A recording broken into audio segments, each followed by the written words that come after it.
안녕하세요. 정유한 목사입니다. 4월 3일 말씀 묵상 함께 하겠습니다.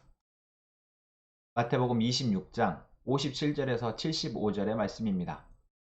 예수를 잡은 사람들은 그를 대제사장 가야바에게로 끌고 갔다.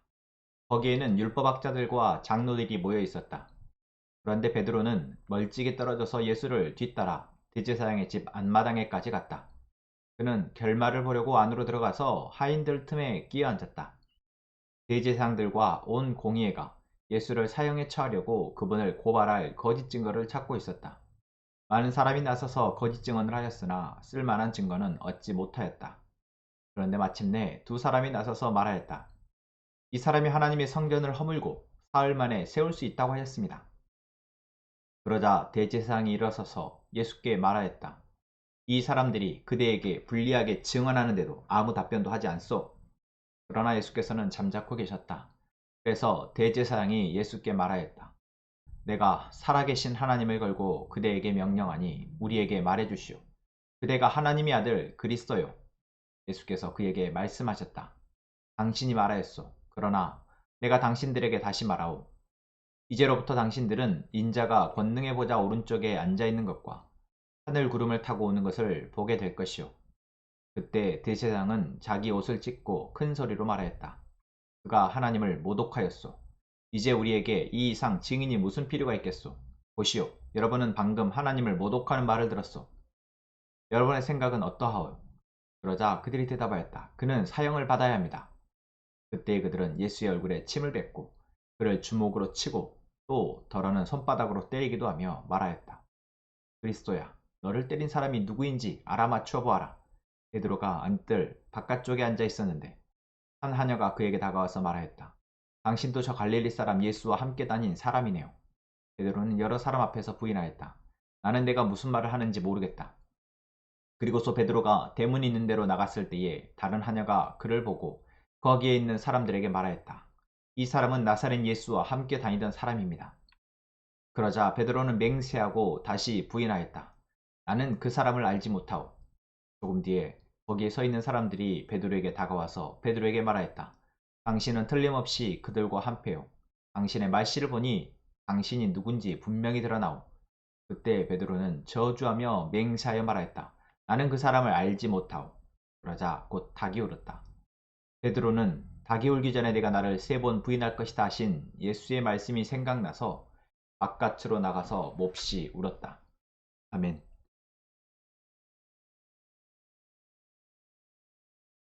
예수님은 붙잡히셨습니다. 그리고 대지사장에게 가야바에게로 끌려갑니다. 그곳에는 예수님을 해코지 하렸던 또 잡아서 죽이려고 함께 모였던 율법학자들과 장로들이 모여 있었습니다. 많은 사람들이 예수님을 구경하려고 또는 어떻게 이 사람이 말하는지를 보려고 또는 결국 이 사람이 무너지는 것을 확인하기 위해서 모여 있었습니다. 그 가운데 예수님이 서서 그들의 물음에 답을 하십니다. 그들은 예수가 하나님의 아들이라고 말씀하신 예수님의 말씀에 대해서 계속해서 확인하려 합니다. 이것은 정말 그러하다면 예수님을 믿고자 함이 아닙니다. 여러분, 우리가 여기에서 세상의 악함이 또는 사단의 악함이 우리에게 교묘하게 스며들어올 때 우리가 그것을 너무 가볍게 여기고 또는 그들이 우리를 뭔가 도와주려고 또는 우리를 설명을 듣고자 하려고 한다고 오해하지 않았으면 좋겠습니다. 사단은 우리를 죽이려고 하는 것입니다. 이들의 생각 가운데 사단이 그래서 예수님을 죽이고자 하는 마음을 계속해서 갖게 하고 있습니다. 그런데 아무도 알지 못하죠. 오로지 예수님만이 그 사실을 알고 계십니다. 그것을 너무나도 분명히 알고 있기에 예수님은 그들이 무엇이라 질문해도 거기에 흔들리지 않습니다. 많은 사람들이 예수님을 겁박하는 것과 같은 상황임에도 불구하고 예수님은 흔들리지 않습니다. 왜 흔들리지 않습니까? 예수님은 자신이 지금 왜 이곳에 서 있는지 분명히 알고 있기 때문입니다. 그들이 어떠한 위협을 가한다 할지라도, 설사 이제 곧 예수님이 이들에 의해서 죽임을 맞게 된다 할지라도 위협과 죽음까지도 예수님에게는 결코 두려워할 일이 아닌 것입니다. 여러분, 우리는 어떻습니까? 우리는 세상이 조금만 우리를 유혹해도, 또는 우리가 세상으로부터 어떤 염려와 근심과 두려움을 받게 되어도 우리는 금세 흔들리고 맙니다. 이것이 맞는지. 내 안의 마음과 감정이 나를 휘몰아칠 때 우리는 너무 쉽게 무너지고 맙니다.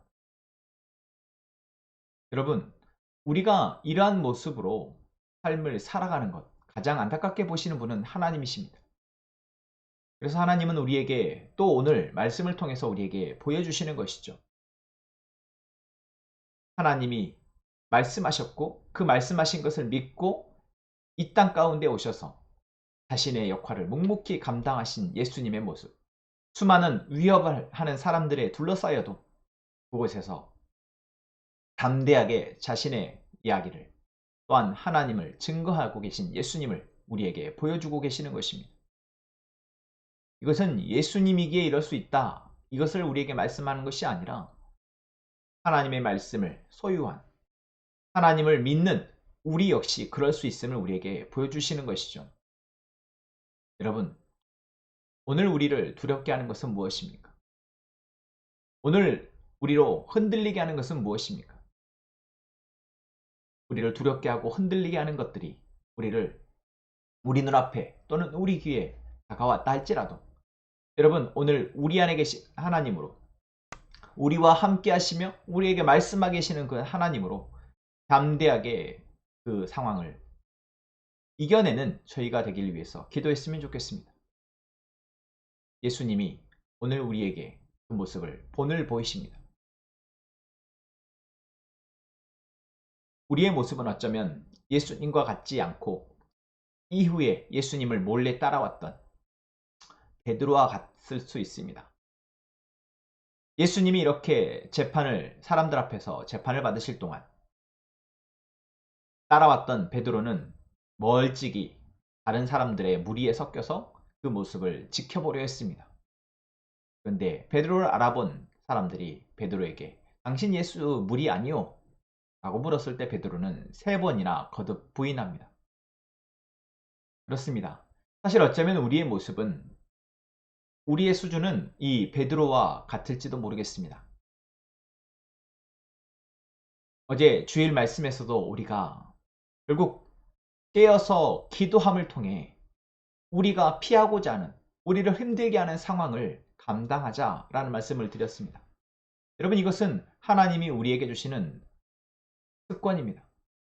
우리에게 그렇게 되어지게 하겠다 말씀하시는 겁니다. 오늘 말씀도 그렇습니다. 우리는 베드로와 같은 수준 또는 베드로와 같은 연약함을 가지고 있는지 모르겠지만 하나님이 오늘 우리에게 이렇게 말씀하시는 것은 우리로 이제 담대하게 세상에 나아가 살아갈 수 있도록 은혜를 베풀기 위함이다라는 것이죠. 여러분, 지금 하나님이 우리에게 말씀하십니다. 강하고 담대하라. 여호수아에게 말씀하셨던 것처럼 오늘 우리에게 말씀하고 계십니다. 예수님이 그러셨던 것처럼 우리도 그럴 수 있음을 하나님이 우리에게 말씀하고 계십니다. 두려워하지 말고 오늘 우리에게 약속하신 그 말씀을 의지하여 오늘의 삶을 살아내는 저희가 되기를 소망합니다. 기도하겠습니다. 하나님, 우리가 이 세상의 권위자 앞에서도 어떠한 유혹이 우리에게 찾아온다 할지라도 당당한 예수님의 모습을 본받아 우리도 담대하게 오늘을 살아가게 하여 주옵소서.